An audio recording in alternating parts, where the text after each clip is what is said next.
오늘은 4월 21일 목요일입니다. 오늘 함께 나눌 말씀은 고린도전서 5장 1절로 8절까지의 말씀을 제가 봉독해 올리겠습니다.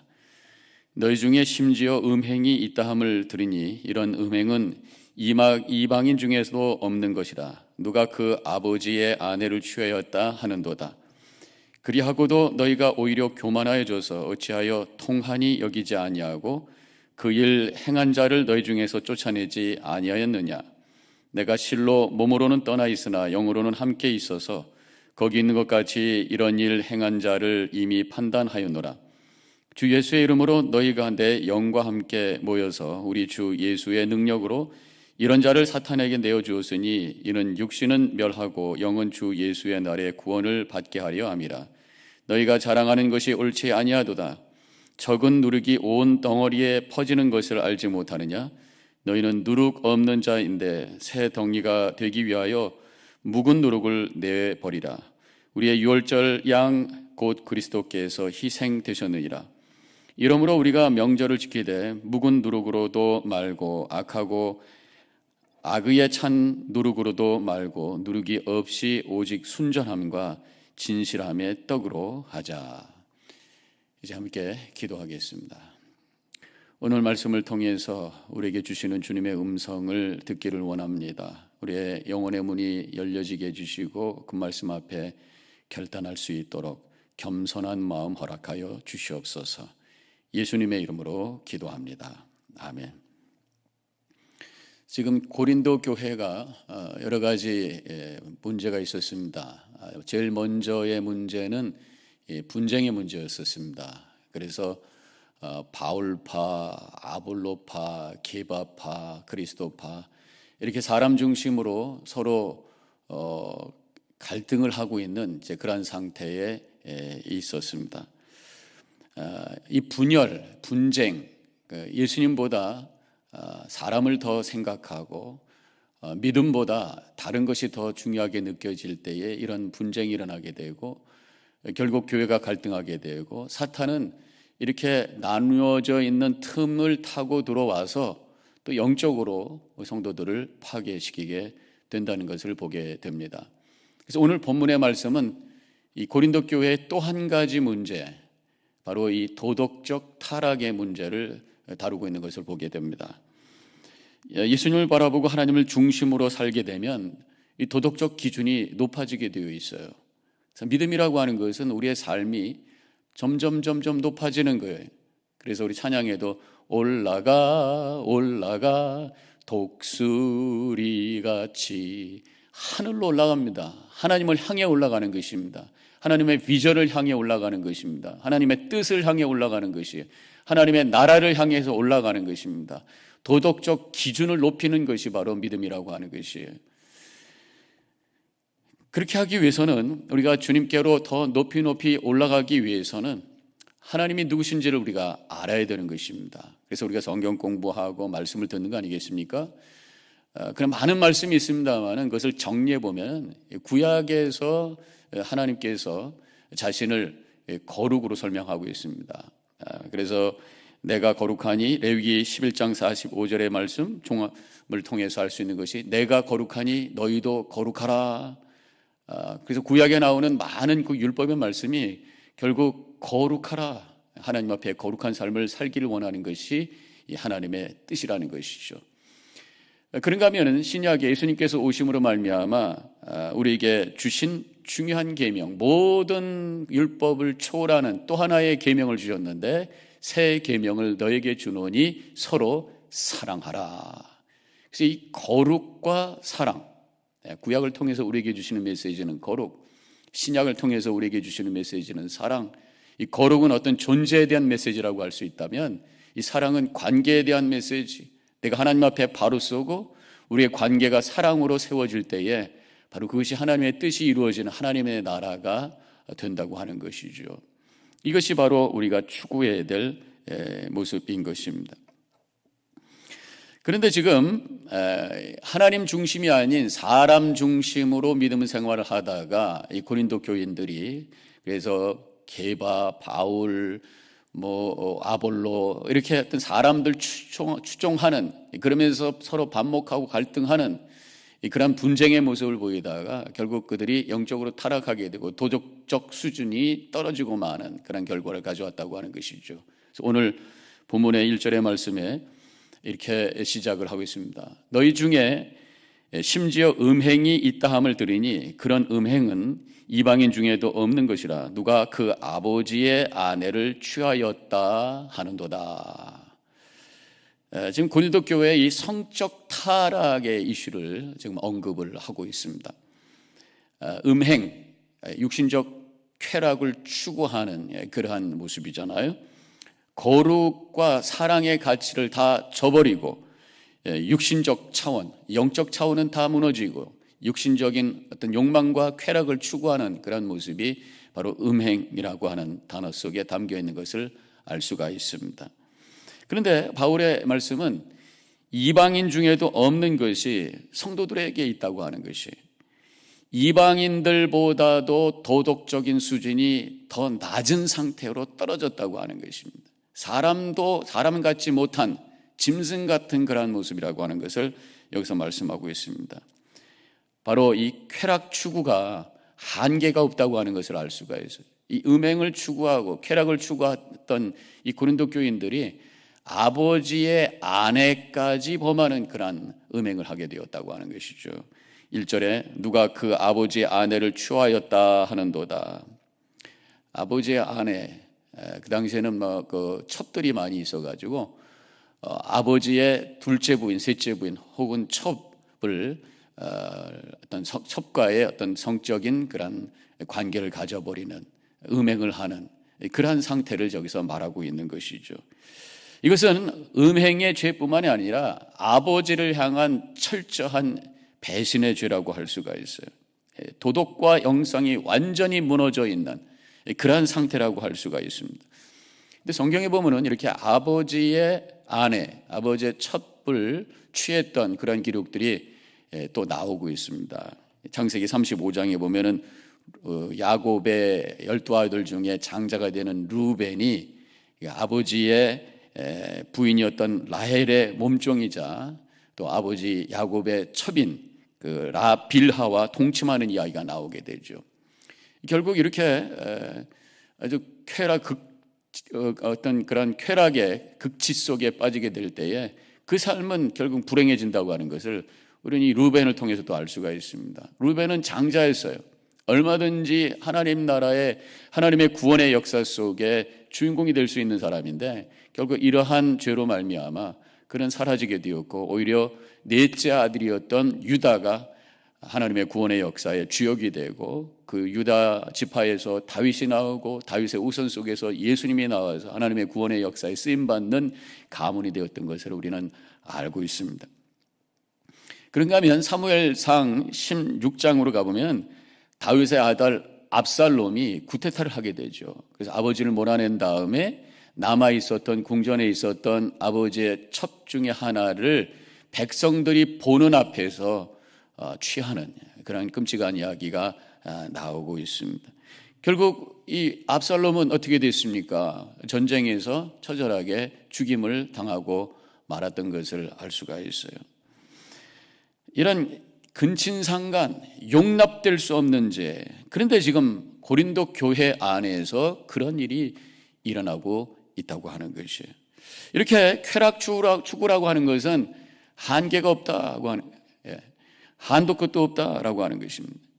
결국 이 쾌락 추구라고 하는 것은 중독으로 빠져버리고 자기 인생을 파괴시키고 가치와 의미를 잊어버린 그런 공허한 쾌락을 위해서만 흘러가는 그런 텅 빈 존재, 파괴된 인생으로 마칠 수밖에 없다고 하는 것이죠. 그래서 그 중독, 그러면 우리 술 중독, 마약 중독, 게임 중독, 인터넷 중독, 중독 중에서도 가장 힘든 것 중에 하나가 바로 이 도박 중독이라고 그래요. 도박하는, 갬블링하는 사람들 보면 결국 그것이 중독이 되었을 때 아주 집안이 거덜나고 빚이 많아지고 가정들이 다 깨어지고 이럴 때까지 거의 거지 수준이 될 때까지 이 도박에 빠진 사람들이 있는 것을 우리가 듣고 있습니다. 체면도 자존심도 없어요. 도박에 빠지기 시작하면 아무나 붙들고 돈 빌려달라고 합니다. 이렇게 쾌락 추구는 한계가 없고 결국 이렇게 살 때에 자기 인생이 파괴가 되는 결과를 가져오게 된다고 하는 것입니다. 지금 사도 바울께서 더 안타까워하는 것은 이렇게 고린도 교회 안에 쾌락을 추구하는, 천륜을 저버리는 그런 악한, 그런 도덕적으로 무너진 그 모습을 보면서 안타까워하는 것과 더불어 이 문제에 대해서 별로 대수롭지 않게 반응하고 있는 이 고린도 교인 전체에 대해서도 안타까운 마음을 갖고 있는 것을 보게 됩니다. 2절에 너희가 오히려 교만하여져서 어찌하여 통한이 여기지 아니하고, 이 문제에 대해서 왜 아무런 반응이 없느냐? 이 문제를 가지고 하나님 앞에 슬피 울면서 통회하면서 회개하면서 이 모든 것들을 하나님 앞에 올려드리면서 기도해야지 어떻게 아무 일도 없는 것처럼 그렇게 조용하냐? 그런 말씀이에요. 여기서 지금 교만하여 이렇게 시작을 하고 있습니다. 그래서 나만 잘 믿고 나만 구원받으면 되는 것이지, 성도들 중에 하나가 이렇게 죄에 빠져서 삶이 무너지고 있는 것, I don't care, 이것은 영적인 교만이라고 하는 거예요. 내 중심적인 또 신앙이라고 하는 것입니다.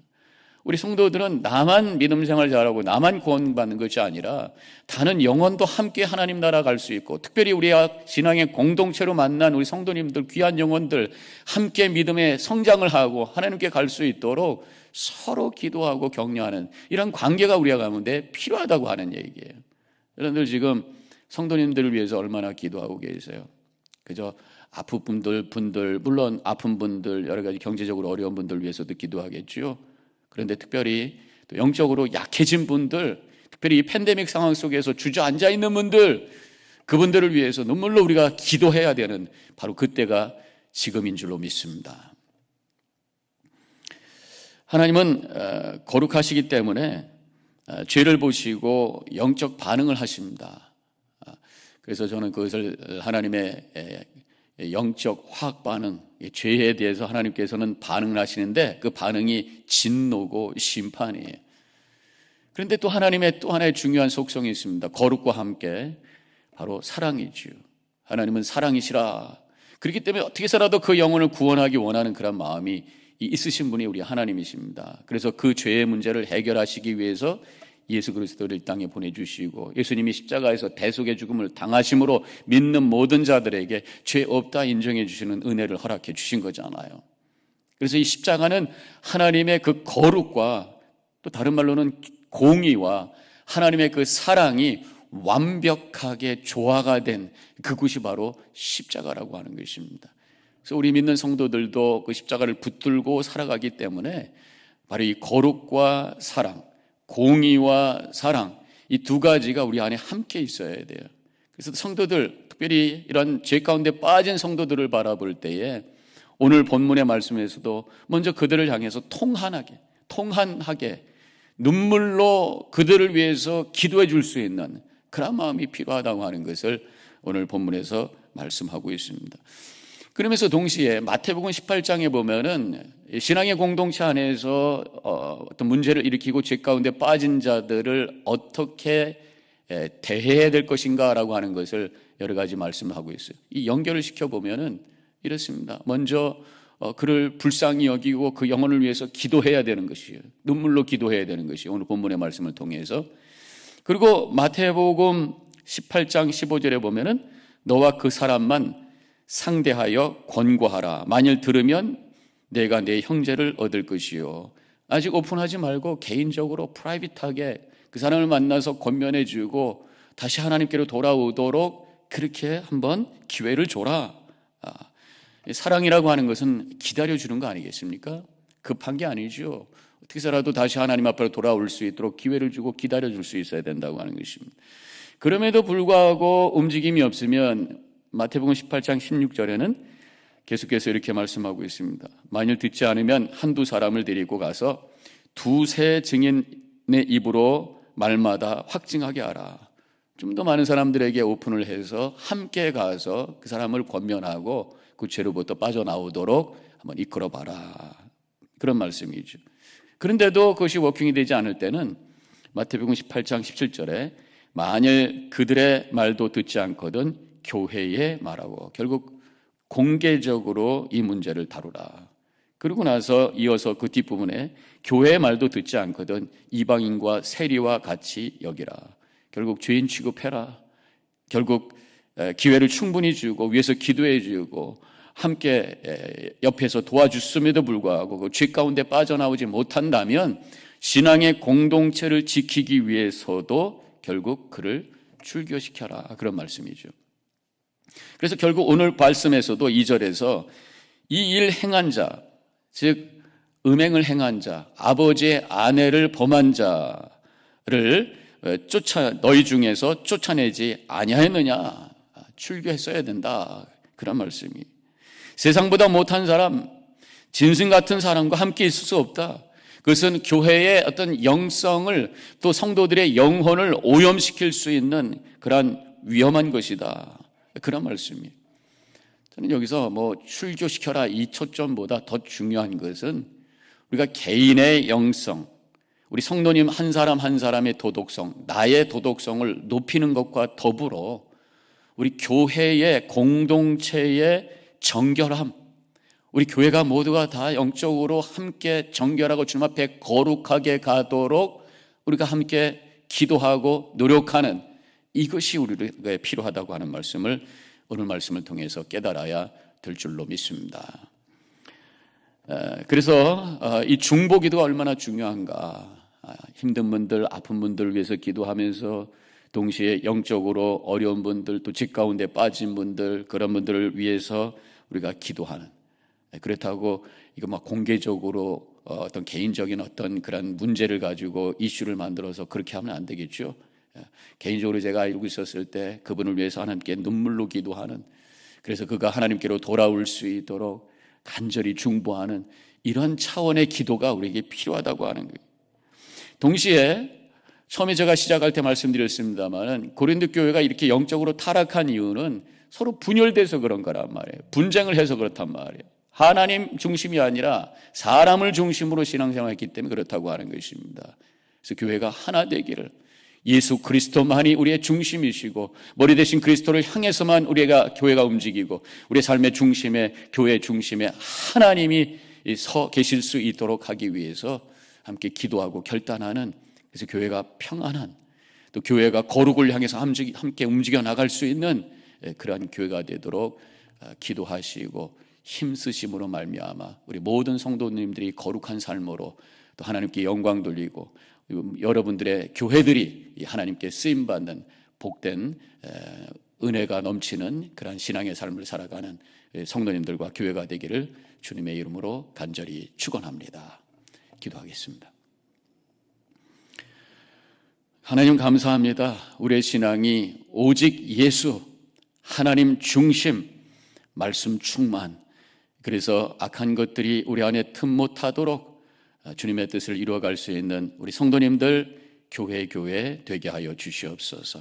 이 팬데믹 상황 속에 주저앉았던 우리의 신앙들 일어서게 해주시고 하나님으로부터 멀리 있었던 우리의 믿음이 다시 한번 주님께로 다가갈 수 있도록 우리 결단하고 또 우리 교회 성도님들을 위해서 기도할 수 있는 우리 모든 우리 성도님들 되어지게 하여 주시옵소서. 감사하며 예수님의 이름으로 간절히 기도하옵나이다. 아멘.